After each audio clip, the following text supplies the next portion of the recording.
নমস্কাৰ বন্ধুসকল, জ্ঞান সংজ্ঞা ইউটিউব চেনেললৈ আপোনালোকক সকলোকে স্বাগতম জনাইছোঁ। বন্ধুসকল, আজি আমি ভগৱান শ্ৰীকৃষ্ণৰ পৌৰাণিক জনম কথাৰ বিষয়ে কিছু আলোচনা কৰিম। ভাদ্ৰ মাহৰ কৃষ্ণ অষ্টমী তিথি ঘোৰ অন্ধকাৰ ধুমুহাৰ মাজনিশা ৰোহিণী নক্ষত্ৰত মথুৰাৰ কাৰাগাৰত বাসুদেৱৰ পত্নী দৈৱকীৰ গৰ্ভত ভগৱান শ্ৰীকৃষ্ণই জন্ম লৈছিল আৰু সেই দিনটোকে সম্পূৰ্ণ ভাৰতবৰ্ষ তথা নেপাল, আমেৰিকা আদি বিভিন্ন দেশসমূহক কৃষ্ণ জন্মাষ্টমী হিচাপে পালন কৰা হয়। দ্বাপৰ যুগত ভোজ বংশৰ ৰজা উগ্ৰসেনে মথুৰাত ৰাজত্ব কৰিছিল আৰু তেওঁৰ পুত্ৰ কংসই তেওঁক সিংহাসনৰ পৰা নমাই তেওঁ নিজেই মথুৰাৰ ৰাজা হৈছিল। দৈৱকী কংসৰ ভনী আছিল। তাইৰ বিবাহ বাসুদেৱ নামৰ যদুবংশী এজনৰ লগত হৈছিল। এদিন কংসই তেওঁৰ ভনী দৈৱকীক তাইৰ শহুৰেকৰ ঘৰত থবলৈ গৈ থকাত হঠাৎ আকাশবাণী হৈ উঠে আৰু কৈছিল, হে কংস, আপুনি যাক ইমান মৰমৰে লৈ গৈ আছে তাইৰ লগতে আপোনাৰ মৃত্যুৰ কাৰণ জড়িত হৈ আছে আৰু তাইৰ গৰ্ভৰ অষ্টম সন্তানটিৰ দ্বাৰা আপোনাৰ মৃত্যু হ'ব। এই কথা শুনিয়ে কংসই বাসুদেৱক প্ৰাণে মৰাৰ চেষ্টা চলায়। তেতিয়াই দৈৱকীয়ে কংসক বিনম্ৰ অনুৰোধ কৰি কয়, বাসুদেৱক নামাৰিব, মই মোৰ সকলো সন্তান জন্ম হোৱাৰ লগে লগে আপোনাক গোটাই দিম। কংসই দৈৱকীৰ কথা মানি ল'লে আৰু মথুৰা ঘূৰি আহি দৈৱকী আৰু বাসুদেৱক কাৰাগাৰত আবদ্ধ কৰি ৰাখে। বাসুদেৱ আৰু দৈৱকীৰ এজন এজনকৈ 7জন পুত্ৰৰ জন্ম হৈছিল আৰু কংসই এজন এজনকৈ 7জনৰো হত্যা কৰিছিল। আৰু যেতিয়া অষ্টম সন্তান জন্ম হোৱাৰ সময় হৈছিল, কংসই তেতিয়াই কাৰাগাৰৰ সুৰক্ষাৰ বাবে অত্যন্ত সুৰক্ষা কৰ্মী বঢ়াই দিছিল। ঠিক সেই একে সময়তে নন্দপত্নী যশোদাৰো সন্তান প্ৰসৱ কৰাৰ সময় হৈছিল আৰু তেওঁলোকে বাসুদেৱ আৰু দৈৱকীৰ দুখ দেখি তেওঁলোকৰ অষ্টম সন্তানৰ প্ৰাণ কেনেকৈ ৰক্ষা কৰিব পাৰি তাৰ বাবে উপায় বিচাৰি আছিল।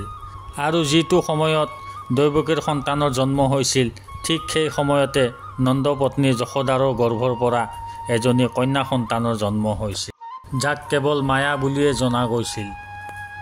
আৰু যিটো কাৰাগাৰত দৈৱকী আৰু বাসুদেৱ বন্দী হৈ আছিল, সেই ঠাইতে হঠাৎ পোহৰ উজ্বলি উঠিছিল।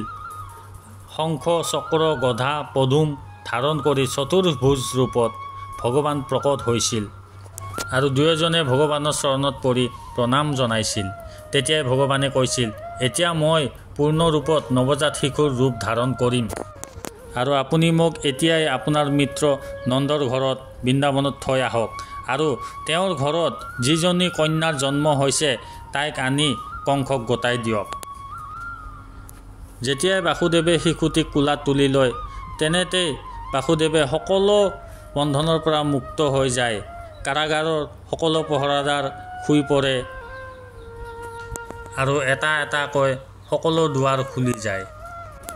আৰু যেতিয়া বাসুদেৱ যমুনাৰ পাৰ পাইছিল, যমুনাৰ ঢৌৱে বাসুদেৱক পথ দেখুৱাবলৈ সহায় কৰিছিল আৰু শেষনাগে তেওঁৰ বিৰাল ৰূপ ধাৰণ কৰি বৰষুণৰ পৰা শিশুটিক ৰক্ষা কৰিছিল। আৰু এনেকৈ সকলো ধৰণৰ বাধা নেওচি বাসুদেৱ অৱশেষত নন্দৰ ঘৰ পালেগৈ আৰু তাত নৱজাত শিশুটিক যশোদাৰ লগত খুৱাই থৈ কন্যা শিশুটিক লগত লৈ পুনৰ মথুৰা আহি পালে। আৰু কাৰাগাৰৰ সকলো গেট পূৰ্বতে যেনেকৈ আছিলে তেনেকৈ সকলো বন্ধ হৈ পৰে। ৰাতিপুৱাই কংসই খবৰ পায় যে দৈৱকীৰ অষ্টম সন্তানটিৰ জন্ম হয় আৰু তেওঁ কাৰাগাৰত গৈ দৈৱকীৰ কোলাৰ পৰা নৱজাত কন্যা সন্তানটিক কাঢ়ি লৈ মাটিত দলিয়াই দিবলৈ খুজিছিল। কিন্তু সেই সময়তে কন্যা সন্তানটি আকাশলৈ উৰি যায় আৰু কয় যে, আৰে মূৰ্খ, মোক মাৰি কি লাভ হ'ব? তোক মাৰিব লগা জন্তু বৃন্দাবন পালেগৈ আৰু তেওঁ অতি সোনকালে তোক তোৰ পাপৰ শাস্তি দিব। বন্ধুসকল, এয়াই আছিল কৃষ্ণৰ জনম কথা।